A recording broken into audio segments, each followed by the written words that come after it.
আর ৯ দিন আগে তাদের থেকে আমরা যে একটা মানে পাইছিলাম, অ্যাপ্রোচ পাইছিলাম, এরপর আর এখন পর্যন্ত অফিসিয়ালি আমাদের কাছে কোনো অ্যাপ্রোচ আসে নাই। আমরা এখন পর্যন্ত আমাদের বর্তমান ফেডারেশনের যে সভাপতি আছে ওনার দিকে তাকায় আছি। আর আমরা আশাবাদী উনি আমাদের খেলা দেখার ব্যবস্থা করে দিবে। আমাদের পরিকল্পনা আর আমাদের থিঙ্কিং একটাই, আমরা ঈদটাও এই জায়গায় কাটাইছি।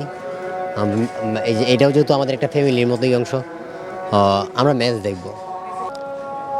এখন পর্যন্ত যোগাযোগ হয়নি, আজকে সারা রাতে হইতেও পারে। আমরা এটারই অপেক্ষা করতেছি যে তারা আমাদের সাথে যোগাযোগ করবে, যেহেতু একদম শেষ মোমেন্টে এসে পড়ছে। আমাদের পুরো বাংলাদেশের যাদের এই ম্যাচটা দেখার কথা ছিল তারা অলরেডি ঢাকামুখী। তারা যারা আসবে আমরা সবাই একসাথেই খেলা দেখব। আমরা সবাই একসাথে মাঠে যাব। আমাদের যে ম্যাচ নিয়ে পরিকল্পনা 3 ভাগে ভাগ করা আছে।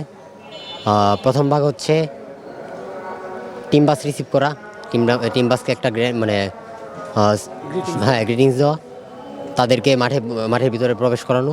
তারপর আমাদের মানে আমরা প্রবেশ করার মানে জন্য যা করা প্রয়োজন বা তারা যদি একটা ব্যবস্থা করে,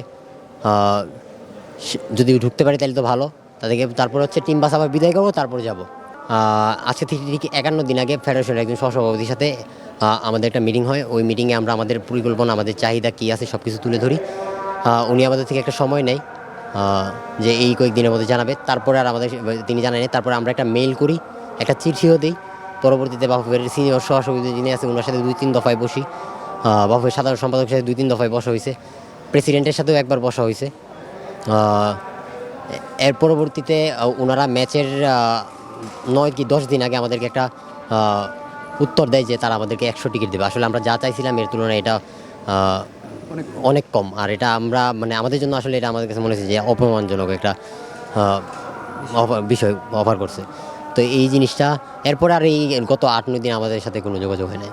না, তাদের মধ্যেও কেউ এখন পর্যন্ত আমাদের সাথে এই বিষয়ে কোনো প্রকার কথা বলে নাই। তারা তো এই দিক দিয়ে আসেই না। আমরা কিন্তু এই গেট ব্লক করে রাখি নাই।